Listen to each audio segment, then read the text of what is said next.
Olá, Bem-vindo, meu amigo querido obrigado, minha linda. Que bom te rever, mesmo que assim à distância, né? Muito Luiz. gostoso. Só, Eu fico só, só tão... tô curioso para saber quem é essa pessoa que você vai receber, que você fez essa propaganda toda. Mas você é tudo isso, você é essa alegria, e quem está aqui te conhece, tem muita gente que te conhece, e eu já vou dizendo, esse poema que eu acabei de ler, ele abre o capítulo do mesmo livro que eu falei ontem, que a Roseli tem um capítulo nele, que é a inteligência sistêmica e como ela pode ajudar a você ter mais sucesso e mais felicidade. E está, inclusive, disponível lá no Instagram do IDESV, porque, assim, ó, eu reconheço e fiquei fascinada com a leitura que eu li do seu texto. Eu li, inclusive, ele numa viagem, quando eu estava voltando para casa, e é muito tocante essas palavras, meu amigo. E olha que interessante. Todos os capítulos foram escritos em voos. Interessante, né? E você leu em viagem. Sim, Enquanto eu escrevia, eu me lembrava do Bert, você sabe, o Pensamentos a Caminho, né? sim, eu amo São, aquele livro. e são textos que ele escreveu em viagens. Acho que são momentos que a gente separa para olhar para a nossa vida e pôr um pouquinho mais de ordem, né?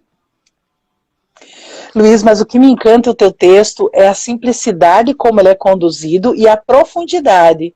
E além de todos os finais desse... A minha caneca também, da mesma cor da sua. Tintim. Sim, sim. É, na mesma texto, logo em seguida, tu traz um exercício profundo. Uhum.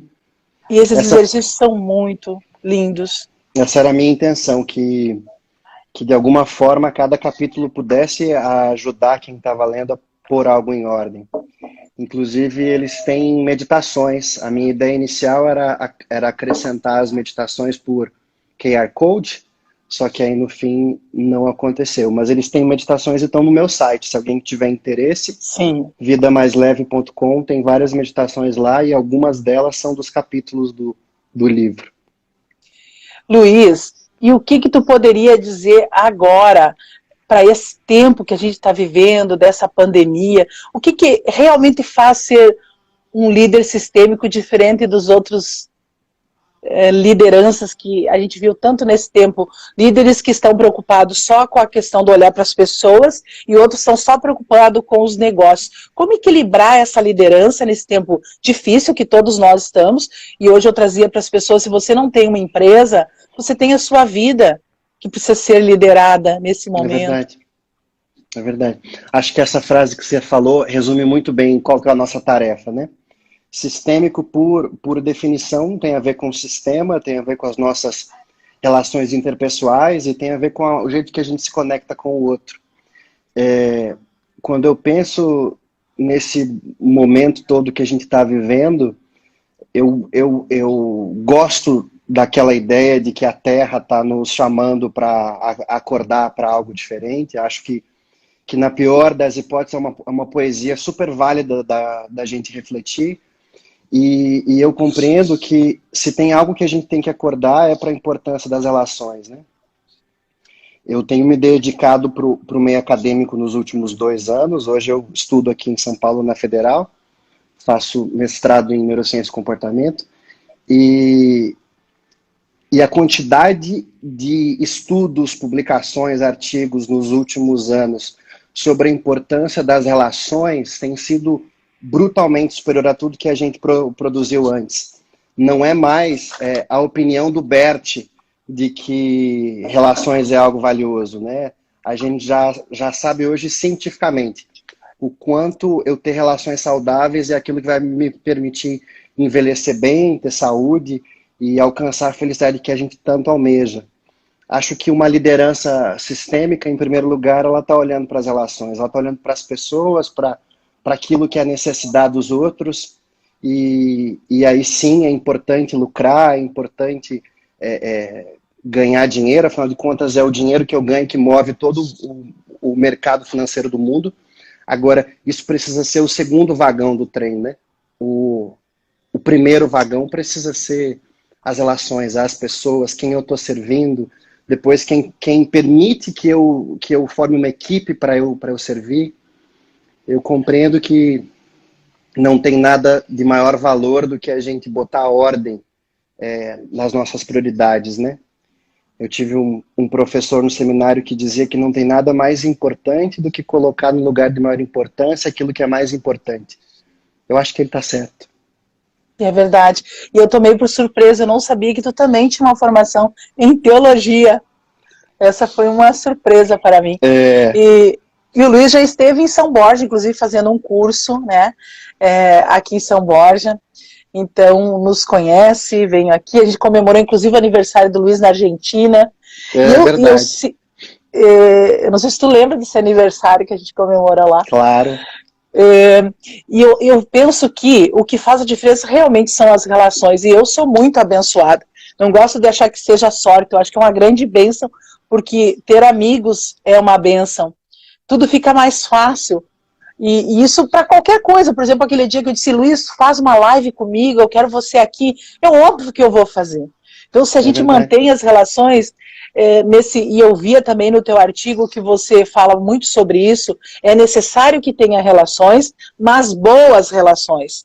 E o nosso público que está aqui e que me segue, eu tenho recebido bastante retorno nisso, que as pessoas percebem que estão em relações que não são saudáveis, que as relações não estão legais. E aí, qual é a dica para sair disso ou reorganizar isso na vida?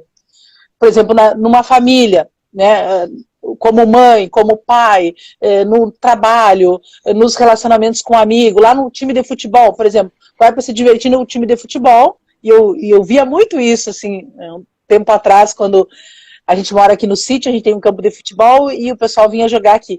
Mas o jogo de futebol, que era um momento de diversão, acabava sendo um momento de discussão.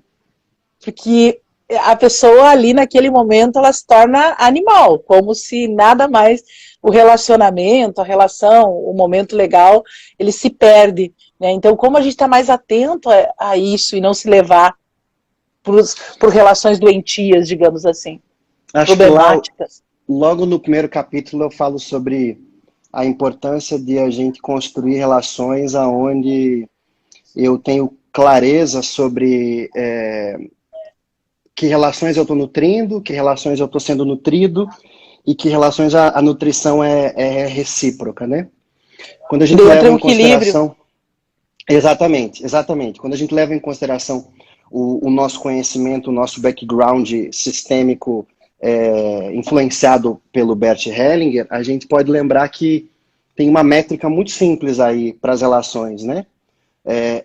Pessoas que vieram depois de mim são relações onde eu preciso essencialmente nutrir. Pessoas que vieram depois eu tenho que nutrir, né? Pessoas que vieram antes de mim eu tenho que ser nutrido. E relações entre adultos, os meus amigos, o meu cônjuge, na minha profissão, são relações igualitárias, aonde essencialmente a minha tarefa é nutrir e ser nutrido em justa medida. Agora, a tua pergunta é sobre como é que a gente faz para sair disso, né? Porque assim, eu entendo que algumas vezes as pessoas percebem que estão em situações, e tenho recebido algumas situações assim, que as pessoas percebem que estão em situações desalinhadas, sem equilíbrio, sem troca, não estão felizes, mas como sai às vezes de uma amizade de 20 anos que já virou algo crônico, digamos assim.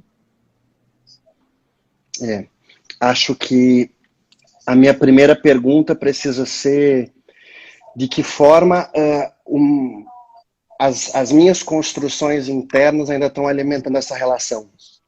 Quando eu escrevi aquele último capítulo sobre o triângulo dramático, você maravilhoso, lembro, sei. Pode falar um pouquinho aí para o nosso... Acho que o pessoal vai amar, assim, porque de algumas vezes eu já falei, eu gosto muito dele. Maravilha. Triângulo dramático é uma teoria que não é minha, é de um psiquiatra, Kaplan, e é bastante curioso que eu estava pensando muito sobre isso por um longo período, então depois eu descobri que já tinha alguém que tinha pensado antes de mim. E basicamente o triângulo dramático é uma teoria que nos conta que a gente está sempre, que a nossa tendência natural é se envolver em papéis que ficam triangulando entre vítima, agressor e salvador. Quer dizer, ora eu estou à mercê, sem assumir responsabilidade nenhuma, então eu estou no lugar de vítima. Ora eu estou exigindo que o outro assuma a responsabilidade por aquilo que eu imagino que ele deveria fazer em relação a algo, e dessa forma eu estou sendo um agressor. E ora eu estou assumindo uma responsabilidade que cabe ao outro, e nesse papel eu sou um salvador. Quando eu penso em relações não saudáveis, eu sempre vou encontrar essa triangulação acontecendo de um jeito bastante substancial. Então, por exemplo, eu tenho uma amizade de 20 anos, como, né, no teu exemplo, ela não é mais saudável para mim, a nutrição não está equiparada. Muito provavelmente o que eu vou encontrar ali eu estou sendo um salvador e ela uma vítima. Então, como é que eu vou fazer para pôr ordem nessa relação? Não tem jeito de eu pôr ordem nessa relação sem que eu investigue a minha relação com o meu salvador. Só se eu sou capaz de abandonar esse lugar de salvador que eu tenho ocupado, que aquilo que alimenta a relação, que é esse jogo de responsabilidade e de manipulação, pode cessar. Então, nesse exemplo, né? Se eu tenho uma relação onde eu estou dando muito, esse é o clássico que a gente, pelo menos dos meus atendimentos, quando alguém fala que tem um problema numa relação, e eu vou investigar, é uma relação dessa pessoa tá se doando excessivamente e o outro está passivo, recebendo. Eu sei que essa pessoa está ocupando um espaço, um papel de salvador nessa relação. Minha próxima pergunta, em geral, é aonde essa pessoa quis salvar alguém na própria história dela, e não foi possível, e agora ela quer compensar. Por favor. Sou eu aqui. Não sou eu aqui, esse teu exemplo. Que loucura isso, né? Mas quando a gente consegue entender essa abordagem sistêmica, a gente vê que... E a abordagem, quando a gente diz, é a vida, né? Quando a gente fala... Adorei esse comentário. Eu tô contigo. É nisso que eu penso. O Bert, ele só clareou a vida, né? Ele não tem uma abordagem. Ele botou um óculos. E enxergou as coisas diferentes. Quando você... míopes e descobrimos a vida. E as histórias são lindas, maravilhosas, porque quando eu olho assim, tem um pouco da sua história naquele livro, né? E eu coloquei hoje, fiz questão de dizer, de uma criança que os professores diziam que era imperativo, que era tímido, que era isso, que era aquele outro. Prega um rótulo e a pessoa escolhe não ser aquilo, e tem uma experiência que para mim é uma experiência muito grande lá, quando você estava na escola, pequeno ainda, jovem, e que você enfrentou 2.500 pessoas, e que muitas vezes a gente está aqui com medo de enfrentar uma, duas ou três. E quando você traz essa história, eu tenho compartilhado muito a minha, porque eu acho que ajuda as pessoas. Eu estava no papel de salvador, porque eu tentei salvar o meu pai quando ele morreu aos meus 15 anos. E então eu comecei a carregar coisas que não eram minhas e ter relações em algumas situações em que as pessoas não dão nada e eu viro salvador. E aí eu entendi que isso não era mais pertinente, porque meu pai vive inteiro. E ontem eu mostrei um pouco do café com leite, né, que a minha prof me ensinou também e consegui sair para esse caminho. Mas o que aconteceu com isso? O peso foi, né, e tu já me conhece há um bom tempo, tu sabe das questões, mas não era o peso do peso, eram as questões de padrões mentais, de coisas carregadas, e que às vezes a gente está perdido e não sabe o caminho. As leis vêm para trazer luz, né, para isso. E é fabuloso, né, esse negócio. Você contou do teu movimento de salvação em relação ao mundo, uma vez que teu pai faleceu aos 15 anos. É muito...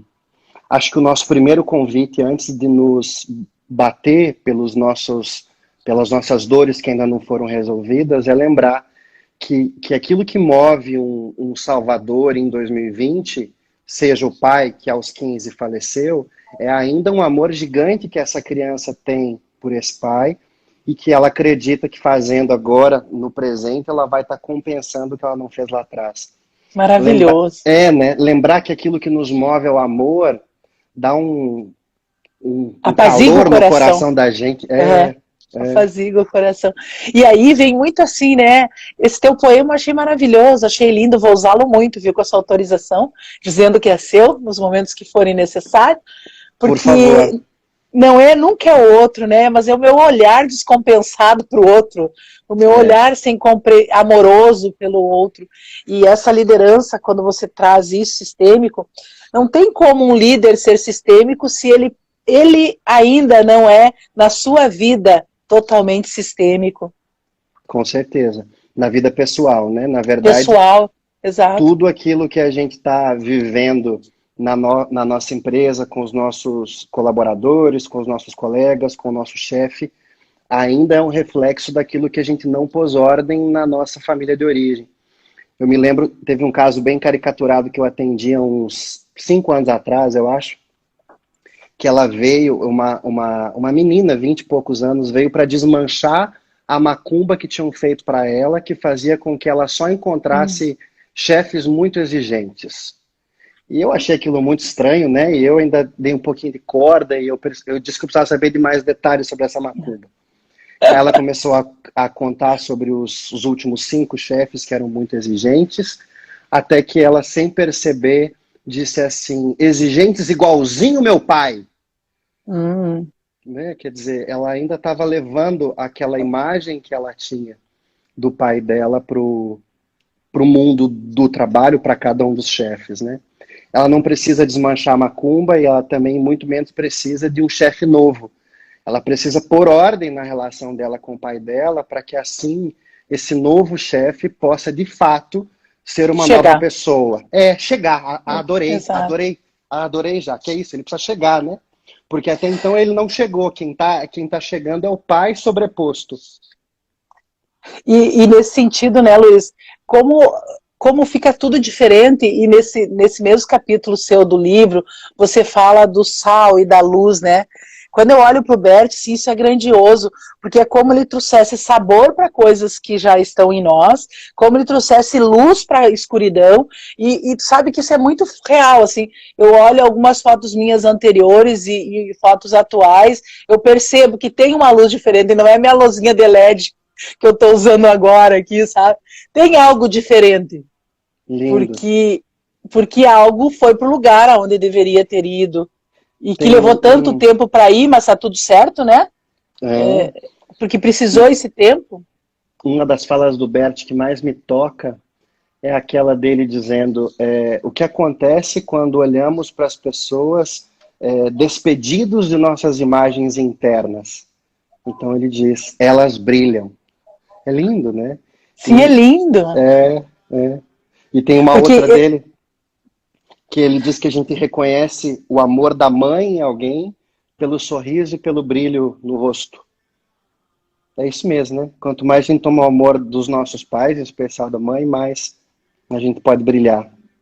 Verdade. E vem aquele teu último verso lá. Você é radicalmente puro para quem te criou. E eu, quem ainda preciso descobrir isso, né? Se a gente conseguir trazer isso para a vida, assim, que a gente consiga olhar mais, primeiro para nós, porque eu acho que enquanto a gente não olha para nós e não nos curamos, e aí quando eu vi assim, e te acompanho muito nas redes sociais, né? Embora tu não tenha um trabalho tão forte digitalmente. Eu peco bastante. Mas eu te acompanho muito tudo que você vai fazendo e eu olho para você e vejo assim, e eu acho muito legal porque eu acho que conecta muito comigo nesse sentido, porque para mim a vida é diversão.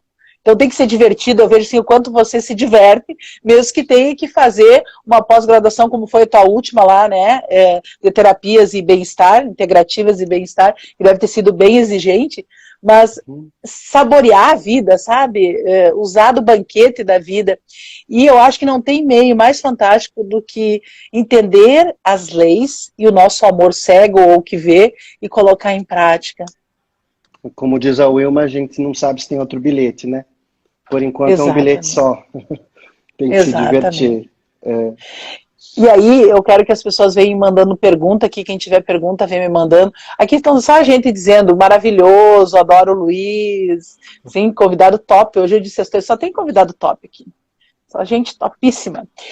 Luiz, e hoje, por exemplo, eu sei que você também está fazendo esse trabalho, enquanto o pessoal vem colocando alguma pergunta bem alinhada, essa questão sistêmica, alguma questão que o Luiz possa nos auxiliar. Eu também sei que tu está auxiliando com toda essa abordagem do Eliot Jacques, que é dentro dessa linha da gestão de complexidade, que todos nós, seres humanos, nós queremos, em tese, todos nós, passando uma régua, né? ser reconhecidos. Não preciso ser reconhecida mais do que eu sou, mas naquilo que eu sou. E isso faz muito sentido para a liderança. Dias atrás eu fiz uma live, inclusive, num cartório, e era um pouco sobre isso. O quanto os líderes não reconhecem na equipe o talento. Um time só vai virar time quando o talento individual é reconhecido. Porque todos têm talentos, né? Mesmo que seja um, vai ter talento. Então, esse talento reconhecido faz com que seja usado para a estrutura, para a empresa, para a organização. Mas, quando isso não ocorre, o que acontece com os talentos? Os talentos são meio que escondidos, colocados, né? Exato. É verdade. É um conhecimento que faz muita diferença na nossa gestão, né? Eu gosto de compreender que Bert deu um óculos para a gente perceber a vida, as 3 leis e o amor cego é um coração de tudo que permeia a realidade, a essência de tudo que permeia a realidade, e Jacques nos descreveu o mundo do trabalho como ninguém, né? É uma ferramenta que antecede a execução. É um óculos, como o próprio trabalho do Bert.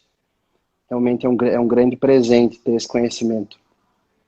E tem uma pergunta nessa linha que eu acho que é muito pertinente. Luiz, qual a diferença entre inteligência e cognição? Perfeito essa pergunta, tu vai conseguir aí. Claro. Eu tenho estudado recentemente alguns artigos sobre inteligência, né, científicos, e eu encontrei um termo que eu acho que encaixa muito bem em cognição e inteligência. Aí a minha divagação, tá? Não é original do Jacques. Esse termo se chama inteligência cristalizada e inteligência fluida. Aquilo que a gente comumente chama de inteligência costuma ter a ver com habilidade matemática, espacial, natural, interoceptiva, intrapessoal. Então, aquilo que a gente considera inteligência tem muito a ver com habilidades desenvolvidas, que podem ser exercidas ao longo de um tempo, que podem ser aprimoradas, que podem ser treinadas, né? Isso tem muito a ver com inteligência. E que nesse conceito se chama de inteligência cristalizada. Aquilo que a gente chama de cognição no trabalho do Jacques, eu tenho entendido que a ciência tem compreendido como inteligência fluida, que significa basicamente o seguinte: a minha capacidade de desenvolver, esclarecer um problema, seja problematizar ou resolver algo, sem ter um conhecimento prévio daquilo. Isso tem muito a ver com cognição. Algumas traduções do trabalho de Jacques chamam o que ele chama de cognição de criatividade ou potencial criativo, o que eu acho bastante válido também, né? Então, inteligência seria a minha capacidade de me mover dentro de uma caixa, de um formato, de um frame, e cognição é a minha capacidade de me mover fora desse frame. Pelo espaço. Pelo espaço, né? É mais ou menos assim. Inteligência eu já fui exposto àquilo. Eu adoro cozinhar. Quer dizer que eu tenho uma inteligência culinária. Eu já fiz bolo 1000 vezes, então eu sei a proporção de óleo e ovo, e eu sei que se eu errar ali, eu não vou ter um bolo. Cognição me possibilitaria saber essa proporção sem ter uma experiência prévia, porque tem mais a ver com inteligência fluida do que com cristalizada, com capacidade de perceber além do aprendizado anterior. Acho que esse é um jeito de definir. Sim. E tem uma pergunta aqui, mais algumas, vamos lá.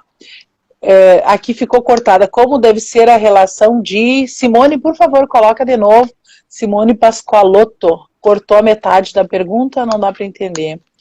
Mas tem uma outra aqui, enquanto ela complementa lá. O que bloqueia as amizades, ter amigos? E o que gera amigos? Essa aqui vai... Fantástico. Dá uma live inteira. Dá uma live inteira. Como é que a gente faz para responder isso de maneira essencial? Acho que nos bloqueia de ter amigos, em primeiro lugar, acho que é algum tipo de lealdade, né? Quer dizer, às vezes tem pessoas que a gente ama na nossa família que não tiveram muito amigos, ou então talvez o mais clássico, eu ainda me sinto atarefado em relação a pessoas que eu amo na minha família de origem, então eu tenho pouca energia disponível para frente e para o futuro. Esse é um clássico de quem não tem amigo, né? Quando eu penso rapidamente em pessoas que têm dificuldade em construir relações de amizade, eu posso lembrar facilmente que são pessoas que estão bastante entretidas em cuidar dos pais, com uma doença de um dos pais, ou então ainda se sentem com alguma culpa importante, Uma que na maior dívida. parte das vezes, uma dívida, na maior parte das vezes nem mesmo é legítima. E aquilo que nos ajuda a cultivar a amizade, eu penso que em primeiro lugar é a gente saber apreciar aquilo que o outro tem para oferecer de bonito. A gente tende a acreditar que uma relação de amizade se constrói a partir de eu oferecer mais valor, né? Quer dizer, quanto melhor eu for para os outros, mais relações eu vou ter, mais amigos eu vou ter. Quanto mais generoso eu for, mais eu vou ter de relações. E isso é uma grande mentira, uma grande bobagem, um grande engano. Na verdade, uma relação se cultiva muito mais por aquilo que eu sou capaz de apreciar que o outro oferece. Bert fala lá no livro Ordens da Ajuda, na introdução, a primeira frase é: ajuda é uma arte, como toda arte pode ser aprendida.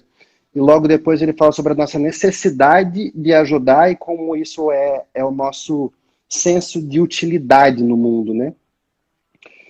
Eu lembro uns... Diga. Nessa linha da ajuda, eu tenho entendido um pouco além, assim, isso da ajuda, mais no sentido de contribuição do que realmente ajuda.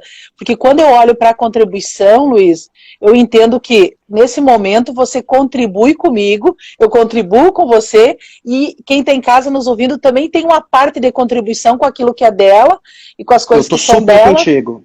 Tô super e aí pode contigo. Ajudar. Porque quando a gente olha assim, não cortando teu raciocínio, né? Mas quando a gente olha essa arte de ajuda, o ajudante vai para um lugar tremendo de resolução. Eu não acredito que nenhuma ajuda, não acredito em nenhuma ferramenta como, e eu tenho várias que eu utilizo, como única finalidade de ajuda. Mas o que a ferramenta vai ser, ela é só a ponte para que você faça. O que você recebe lá na frente é muito maior do que toda a ferramenta usada, né? Tô inteiramente Faz contigo. sentido? Penso da mesma forma. Penso, inclusive, que numa relação de ajuda, eu acho que eu levo tão a sério isso que você fala sobre a contribuição mais do que uma ajuda dentro dessa relação ajudante-ajudado, que eu gosto de compreender que numa relação de ajuda, o ajudado empresta um poder para o ajudante para que o ajudante depois possa usar esse poder em relação a ele. Não sei se isso fez sentido. Sim, fez sentido. É mais ou menos assim, se eu te procuro como ajudante, eu confio tanto em ti, que a minha confiança em ti, quem vai operar através de ti, para que eu seja ajudado. Então, no fundo, saiu de mim mesmo, né? Essa para mim, é uma das grandes bases da ajuda. E eu vi que você também tem uma formação em hipnose, né? A gente fez, eu e o Rock, a gente fez hipnoterapia. Amamos e estamos ajudando bastante pessoa com essa ferramenta. Com a Omni, né? Isso, fizemos com a Omni. A Omni é uma escola maravilhosa. É a melhor do mundo, né? Uhum. Fica na Suíça a escola. Mas é clínica, é um pouquinho diferente da sua, mas o caminho Mas o que a gente sempre trabalha com isso?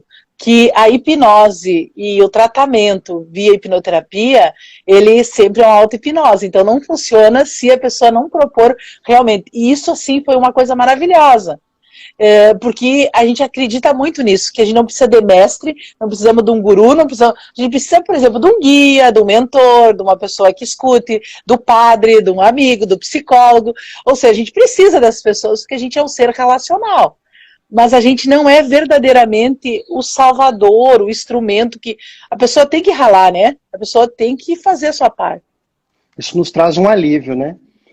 Quanto mais eu posso crescer dentro dessa compreensão que eu não estou, de fato, fazendo grandes coisas pelo outro, mais eu posso sair desse lugar de salvador e ocupar um lugar mais humilde, né? De colaboração, como você... De contribuição, como você mesmo...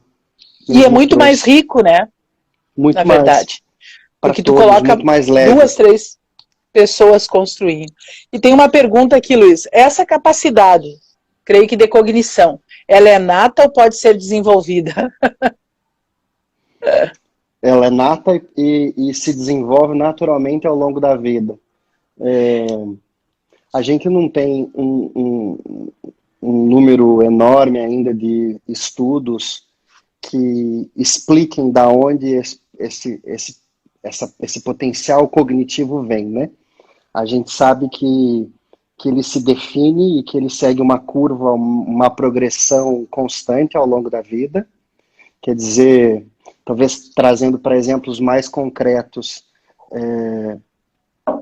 muito provavelmente alguém que faz uma boa faxina quer ser reconhecido por ser o melhor faxineiro possível e pode ser um faxineiro fenomenal e vai ter muita alegria em fazer aquilo a vida inteira porque vai fazer aquilo muito bem, né? Então, nesse sentido, esse potencial cognitivo segue uma curva, uma métrica. Ele é nato. Acho que mais sim, sobre isso a gente entraria em muito preâmbulo, né? Sim. E aqui, Luiz, vem outra perguntinha, ó. Vão mandando, eu adoro quando o pessoal interage, que a gente fica mais rico. E essa pergunta também fala de relacionamento, e fala de relacionamento da equipe com o seu líder e do líder com a sua equipe. Como devem ser as relações dos colaboradores com os empregados e vice-versa, nas empresas? E qual a medida certa de proximidade? Deixa eu só entender a primeira parte. Acho Como deve ser as relações dos colaboradores com os empregados? Eu acho que ela quis com os empregadores, eu que estou lendo errado. Eu acho que sim. Como devem ser as relações dos colaboradores com os empregadores e vice-versa, na empresa, né? E qual a medida certa dessa proximidade? Compreendo que, em primeiro lugar, como líder, como gestor, se eu puder ver o meu colaborador como sendo parte de um sistema maior e puder ver a família dele, além de vê-lo como um número cumprindo uma tarefa, desenvolvendo uma função dentro da minha empresa, ele vai sentir isso como um nível muito mais alto de engajamento, né? Eu tenho contato com algumas pessoas que trabalham nas Casas Bahia, e algumas pessoas que trabalham em cargos importantes, próximos à equipe de gestores. E eles contam histórias muito, muito ricas. Um outro exemplo que eu já ouvi muitas histórias positivas é do Magazine Luiza. Quem Sim. conhece a dona Luiza Trojano de perto, conta que ela é uma das provas de que Deus existe, que ela é uma pessoa iluminada. E eu já ouvi muitas vezes de pessoas que trabalham perto da dona Luiza que trabalhariam de graça para ela. Quando eu olho para a forma como ela age, que traz esse senso na equipe, eu percebo que ela tem um olhar para a família além do colaborador, né? Ela percebe essa pessoa como parte de um sistema maior. Eu me lembro de ter ouvido já muitas vezes de grandes empresários que eu atendi. O meu tema é bem simples, mas eu vim aqui buscar a tua ajuda porque eu não tenho o direito de ficar mal, porque 2.000 pessoas dependem 2.000 famílias dependem que eu esteja bem para que elas possam ter o que pôr na mesa. Então eu penso que esse senso que o empresário pode trazer de que ele está sendo responsável é uma boa postura, embora, né, que é o desfecho ali da pergunta, os limites precisam ficar claros. Não é útil que a gente torne as relações... Falta o lugar do pai, da mãe. Não é útil que tenha transferência, né? Não é útil que daqui a pouco eu comece a esperar do meu chefe que ele haja como se fosse meu pai e me dê aumento simplesmente porque eu estou fazendo o meu bom trabalho. Isso é clássico, né? A gente fazer um trabalho um pouquinho melhor e esperar um aumento que o chefe perceba esse aumento quase que por telepatia. Isso é um exemplo de transferência. Então, ao mesmo tempo que o empregador precisa olhar para o colaborador a partir de uma posição que ele ocupa como parte de um sistema, o colaborador pode olhar para as pessoas que ele está servindo e mover o coração dele a partir daquilo, né? Eu falo sobre isso lá no capítulo 3, eu acho, do livro, sobre todas as coisas fazem de todo o coração, como para o Senhor, não para os homens, Colossenses 3:23. Sim. E ao mesmo tempo os limites das relações precisam ficar claros, né? Os limites Porque precisam ser fortes e flexíveis. Quando você traz toda essa abordagem da Luísa aí, me parece que ela faz algo grande com as pessoas. As pessoas não é uma peça nessa engrenagem para que ela atinja algo. E as pessoas percebem quando elas são peças de engrenagem ou quando elas fazem parte. Elas sentem, né, Jaque? Elas sentem. Independente do que é dito, elas sentem. A gente é muito sensível à postura com a qual o outro nos olha e interage com a gente, né? Luiz, eu vou fazer um parênteses aqui para todos que estão conosco, que eu tenho um recado maravilhoso para você aqui. Vamos ver se tu lembra. Graziela Lemos. Minha professora de Sociologia da sexta série. A sua professora. E o que querer bem? É quando nos sentimos felizes ao vermos o outro bem, progredindo como você, Luiz. Fui tua professora e fico super feliz por te ver como esse ser de luz, com muito empenho, carinho, que amor, só prof. Ela é linda. Ela não vai lembrar, com certeza, foram muitos alunos que passaram por ela, né? Mas eu lembro um texto que eu escrevi nos primeiros dias de aula sobre inferno, recompensa e a motivação das boas ações. E ela me questionou dizendo que eu deveria me interessar mais por filosofia, e curiosamente Sim. Hoje eu estou muito mais alinhado com a filosofia do que, né, o nosso trabalho é um trabalho filosófico. E tu tem que escrever mais, porque tu escreve de forma profunda, mas de um jeito tão assim fluido. E eu entendo que tudo que a gente faz alinhado com aquilo que a gente realmente deve fazer, funciona assim. Chega para o outro desenrolado, digamos, né? Chega para o outro fluindo. Compreendo também que principalmente cada partezinha que eu escrevi ali tem muito mais a ver com o meu processo pessoal do que com um conhecimento teórico, né? Eu conto, por exemplo, a história daquele poema. Você leu a história do poema? Está no último capítulo, está na conclusão. Aquele poema, ele não foi assim do quanto eu sou lindo e iluminado. Pelo contrário, Sim. Eu escrevi aquele poema para mim mesmo, porque eu tinha participado de uma aula de música e dança, e as pessoas estavam dançando de um jeito meio desengonçado, e eu me peguei julgando o jeito que elas dançavam.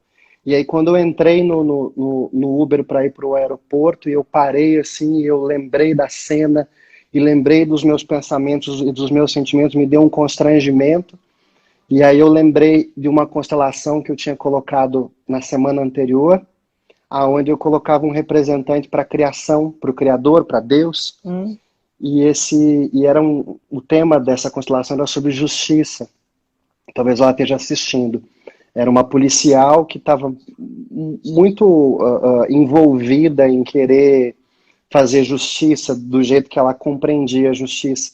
Então eu coloquei uma constelação onde eu pus as pessoas para quem ela considerava que deveriam ser julgadas, né, assassinos, estupradores, e depois botei a criação, botei o Criador ou Deus, e o que quer que fosse aquilo ali, olhava para essas pessoas más com um amor muito profundo. E aí quando eu lembrei dessa cena que me deu uma vergonha, né, de eu ter visto aquilo uma semana antes e não ser capaz de apreciar o jeito que o outro estava dançando. E aí nessa vergonha interna que eu escrevi aquele poema para mim mesmo. Então aquela minha última frase, se eu não te olhar com carinho, olhe-se com carinho por nós dois, ela é muito sincera. Muito sincera. Luiz, isso é tão grandioso, porque na essência, na profundo da nossa essência, lá no nosso chamado para essa vida, nós somos tudo isso mesmo. Nós somos perfeitos, nós somos inteiros, nós somos divinos, nós somos luz. O que faz é, ao longo do caminho, a gente ir se desconfigurando. Uns porque querem virar Salvador, outros porque querem virar político. É verdade. Mas a gente vai se desconfigurando, né? Uns porque ficam com a cabeça virada para trás, não seguem a vida, mas ao longo desse. É como se a gente saísse vai perdendo no caminho, né? Sai com uma mochila cheia de dinheiro, de riqueza, de talento, e vai deixando ao longo do caminho. Mas Adorei, Bela. o bom disso é que a gente pode aprender todo dia, a gente pode mudar todo dia, todo instante. É a graça de estar vivo, né? Isso é maravilhoso, porque quando a gente olha, porque a gente não pode olhar para isso com muita tristeza, porque a gente não sabia fazer de outro jeito, né? Eu e você, com os perrengues que a gente passou, e tantos outros que estão aqui e nos escutam e trazem tantos perrengues todo dia, a gente sabia fazer diferente. E a grandeza disso é que é possível fazer novo, todo dia fazer nova todas as coisas, né? Isso é lindo demais. Só o imperfeito tem chance, né? É verdade, é lindo isso. Já dizia o Bert. Por isso que eu penso também que toda essa abordagem sistêmica, né? Eu não trabalho exatamente com constelação, eu trabalho com todos os princípios e venho aplicando e nos treinamentos e tal. Mas isso a gente é tomado por isso, não tem mais como a gente olhar para as coisas. Por exemplo, você traz esse fato, que você foi lá, olhou, julgou e percebeu que estava, como assim? É como se isso faz parte da gente, porque o aprendizado é isso, o aprendizado é quando aquilo já não precisa ser mais aprendido. O aprendizado vira a gente mesmo. Que bom que a gente tem tanto para crescer, né? Ainda bem, né? Mais uma pergunta que eu acho que é mais na linha da abordagem do Eliot aí. Jacques, nessa linha, um bom vendedor será naturalmente um bom gerente? Não é uma regra. Pelo contrário, é muito mais comum que a gente tenha uma pessoa muito boa, justamente ela é muito boa porque está muito bem ajustada na capacidade dela versus tarefa, função. É muito comum que num restaurante, por exemplo, eu tenho alguns casos bem concretos disso, o melhor chapeiro, que é o que é capaz de fazer 3 vezes mais rápido do que qualquer outro colega de profissão, quando ele assume a gerência, ele não dá conta de desenvolver a tarefa mínima, básica ali, né?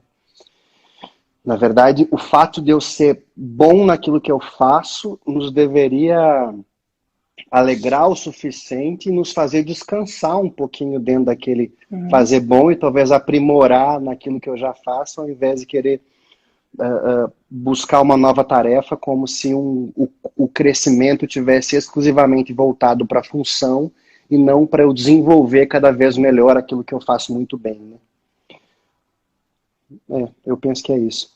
Então, um bom vendedor provavelmente vai ser o melhor vendedor e precisa continuar sendo um bom vendedor. E como um bom vendedor, ele vai poder ser muito mais realizado do que ser pressionado. Eu trabalhei uns 3 anos atrás em Balneário Camboriú para uma moça que ela era a melhor vendedora de uma universidade. A melhor. Ela vendia muito. Então ela foi promovida para diretora educacional. Fazia 3 meses quando ela me procurou. Ela estava muito perto de ter burnout, muito perto de ter um esgotamento. Porque ela estava altamente sob pressão naquela tarefa, né? Ela não tinha a desenvoltura. E então, depois de seguir com ela por um tempo e perceber claramente que ela não podia ainda desempenhar aquele cargo, e aí eu propus para ela, você já pensou em procurar o teu chefe e contar para ele que você quer voltar a ser vendedora? Primeiro ela achou aquilo muito estranho, achou que era uma regressão de carreira, então eu questionei para ela sobre salários, por exemplo, e ela me contou que ela era muito melhor remunerada como vendedora pela comissão e pelo quão bem ela desempenhava a tarefa do que hoje como diretora educacional. Então eu falei de novo e aí imediatamente ela sorriu, aliviou, uma lágrima silenciosa escorreu e ela disse, eu posso fazer isso? Eu disse, você vai voltar a ser a melhor vendedora que a universidade já conheceu. Maravilhoso, porque aí a pessoa está muito conectada com ela, que flui, é o que a gente dizia, não tem esforço. O que não flui é porque a gente está desalinhado com algo, né? E como é gostoso quando a gente pode ser atendido, ser servido por alguém que está totalmente ajustado, né? tarefa, capacidade, função, como é gostoso. Como é gostoso. E cada um tem um lugar, né? Se a gente for pensar, todos têm um lugar e todos podem contribuir de alguma forma do seu lugar. É verdade, é verdade. E não existe importância entre um e outro, como se a gente olhar nessa abordagem mais sistêmica, né? Luiz, a gente tá, por incrível que pareça, se eu te disser que vai 6 minutos pra gente acabar, Voou, o Instagram, né, nos derruba. É porque a gente tá tão bom de ficar junto. Adorei esse encontro, mesmo que virtual. Espero que a gente se encontre brevemente em São Paulo. Hoje eu fiquei em dúvida se você era gaúcho. Fiquei em dúvida se você. Passo Fundo. Pois é, eu disse, não, ele é gaúcho, insistiu ainda. Eu digo, mas não tenho certeza. Eu sabia que você morava em Passo Fundo, só não tinha certeza. Muitos corações aí pro Luiz, muito coração aí. Luiz, se a gente pudesse dar assim 3 dicas, por exemplo, quem hoje está aí liderando a sua família, liderando o seu negócio, 3 dicas assim que as pessoas pudessem sair dessa live. Tu vai me dar depois uma frase, porque de cada live a gente tira a peça-chave, ou seja, disso tudo que a gente falou, qual é a peça-chave que pode ser a peça do quebra-cabeça que falta para alguém. Então você vai me entregar uma peça desse quebra-cabeça da vida. Tá bom. Eu penso que a dica número 1, a chave número 1, é eu me lembrar que, não é algo que foi dito até aqui, mas acho que é a chave. Eu me lembrar que numa relação eu não tenho a Jaqueline e não tenho o Luiz Henrique. Aqui é uma relação, quer dizer que eu tenho aquilo que acontece entre a Jaqueline e entre o Luiz Henrique. Quer dizer que aquilo que o outro expressa para mim tem muito mais a ver com as minhas imagens dele, com a forma que eu olho para ele, do que com o fato do que com como ele realmente é. Eu gosto de lembrar sempre, conto lá no livro, do meu primeiro chefe formal de carteira assinada, que foi uma pessoa que confiou muito em mim, o seu Furini, alguém que eu tenho um carinho muito grande. Aprendi muito com ele e quando eu entrei lá na empresa, todos vieram me contar como eles eram terríveis, brabos, severos, exigentes. E eu não entrei nessas histórias, pelo contrário, eu deixei que as minhas imagens fossem novas, eu me permiti conhecê-los como eles realmente eram. E o efeito disso é que eu fui adotado como filho deles, assim, com um carinho absurdo em pouquíssimo tempo. E eu acredito muito, então, eu acredito não, né? Isso é uma realidade, de que aquilo que o outro expressa para mim é o jeito que eu tô permitindo que ele se expresse. Quanto mais eu permito que o outro seja novo, mais o outro vai poder de fato ser novo. Sim. Se eu escuto alguém me contar que a Jaque é uma fofoqueira e eu me movo para ti como se você fosse alguém fofoqueiro, inevitavelmente você vai agir comigo de forma a cumprir essa profecia que eu de antemão estava já prevendo sobre o pior de você, né? Então acho que essa é a nossa primeira dica sobre liderança e talvez a mais importante. Muito bom. A segunda é que eu só vou poder ocupar bem o meu espaço no mundo dos negócios, no mundo profissional, quando eu tiver ocupado bem o meu lugar na minha família.